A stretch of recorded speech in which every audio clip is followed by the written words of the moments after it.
పశ్చిమాసియాలో ఇప్పుడు శాంతి కపోతం ఎగురుతుందా లేక యుద్ధ విమానాలు గర్జిస్తున్నాయా అంటే ఇజ్రాయెల్ ప్రధాని బెంజమిన్ నెతన్యాహు తాజా నిర్ణయాలు చూస్తుంటే ఎవరికైనా ఇదే అనుమానం వస్తుంది.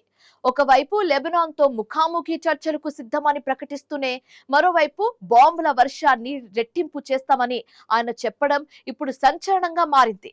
చర్చలు జరుగుతున్నాయి కానీ దాడులు మాత్రం ఆగవు అంటూ నెతన్యాహు చెప్పిన తూచ్ మంత్రం ఇప్పుడు అంతర్జాతీయంగా కలకలం రేపుతోంది.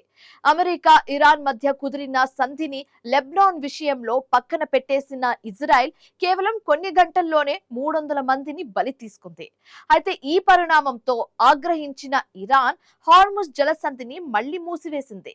దీంతో ఇప్పుడు పశ్చిమ ఆసియాలో కొత్త యుద్ధం మొదలైందా అనే సంకేతాలు కనిపిస్తున్నాయి.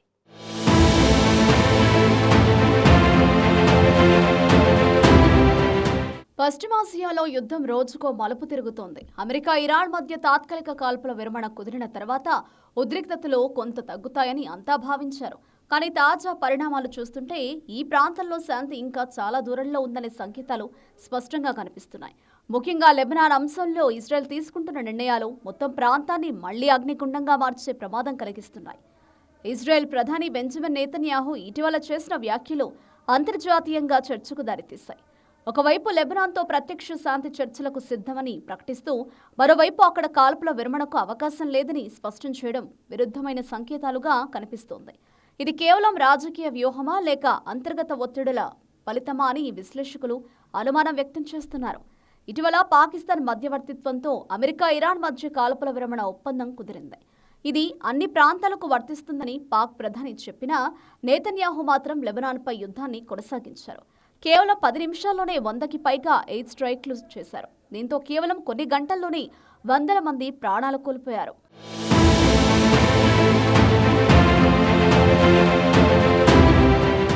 ఈ సమయంలోనే నెతన్యాహు కీలక ప్రకటన చేశారు. ఒకవైపు లెబనాన్తో శాంతి చర్చలకు సిద్ధమంటూనే హిజ్బుల్లా పూర్తిగా నిర్మూలన అయ్యే వరకు ఇజ్రాయెల్ సైనిక చర్యలు ఆగవని స్పష్టం చేశారు. శాంతి చర్చలు జరుగుతున్నప్పటికీ యుద్ధం మాత్రం కొనసాగుతుందని సంకేతాలిచ్చారు.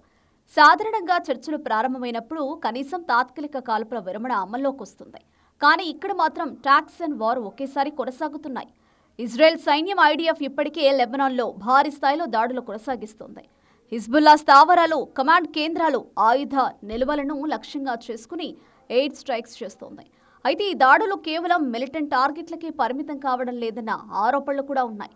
పౌర ప్రాంతాల్లో కూడా భారీ నష్టం జరుగుతుండటంతో అంతర్జాతీయ సమాజం ఆందోళన వ్యక్తం చేస్తోంది. ఈ నేపథ్యంలో లెబనాన్ పరిస్థితి ప్రస్తుతం అత్యంత క్లిష్టంగా ఉంది. ఇప్పటికే వందల సంఖ్యలో ప్రజలు ప్రాణాలు కోల్పోయారు. లక్షలాది మంది నిర్వాసితులుగా మారిపోయారు. ఆసుపత్రులు గాయపడిన వారితో నిండిపోయాయి. ఇలాంటి పరిస్థితుల్లో లెబనాన్ ప్రభుత్వం శాంతి చర్చలకు ఆసక్తి చూపిస్తోంది. కానీ ఆ చర్చలకు సమాంతరంగా దాడులు కొనసాగడం ఆ దేశ ప్రజలకు మరింత కష్టాలను తెచ్చిపెడుతోంది.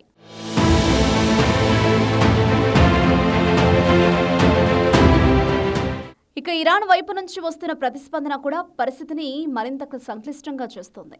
అమెరికాతో కాల్పుల విరమణ ఒప్పందం కుదిరినప్పటికీ లెబనాన్పై దాడులను ఇరాన్ తీవ్రంగా ఖండిస్తోంది.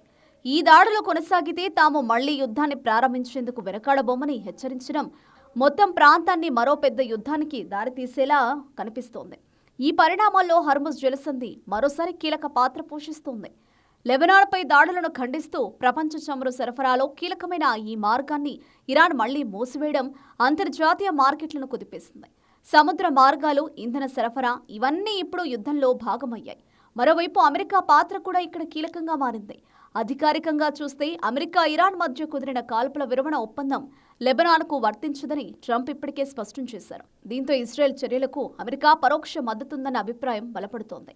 అదే సమయంలో పాకిస్తాన్ మధ్యవర్తిత్వంలో జరగబోయే శాంతి చర్చలు ఈ పరిణామాలతో ప్రభావితమయ్యే అవకాశం ఉంది.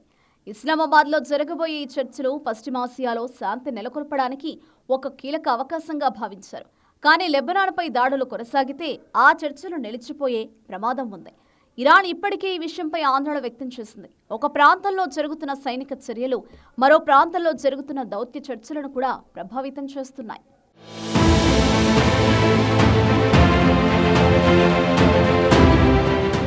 ఇక నెతన్యాహు ప్రకటించిన 2 ప్రధాన లక్ష్యాలు కూడా ఈ సంఘటనల కేంద్ర బిందువుగా మారాయి.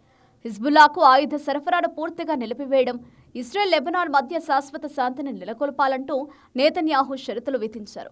అయితే ఈ 2 లక్ష్యాలు సాధించాలంటే కేవలం సైనిక చర్యలు సరిపోవని నిపుణులు చెబుతున్నారు.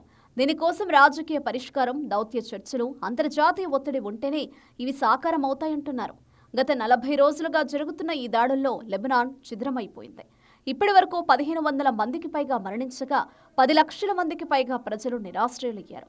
ఇంధన కొరత, ఆహార సంక్షోభంతో అల్లాడుతున్న ఆ దేశంపై ఇప్పుడు నేతన్యాహు చర్చలు, దాడులు అనే ద్వంద్వ నీతిని ప్రయోగించడంపై అంతర్జాతీయంగా విమర్శలు వ్యక్తమవుతున్నాయి. మొత్తానికి పశ్చిమాసియాలో శాంతి అనేది అందరి ద్రాక్షలా మారింది. నేతన్యాహు పంత నెగ్గుతుందా లేక ఇరాన్ ఆగ్రహానికి ఈ శాంతి చర్చలు బలవుతాయా అన్నది వేచి చూడాలి.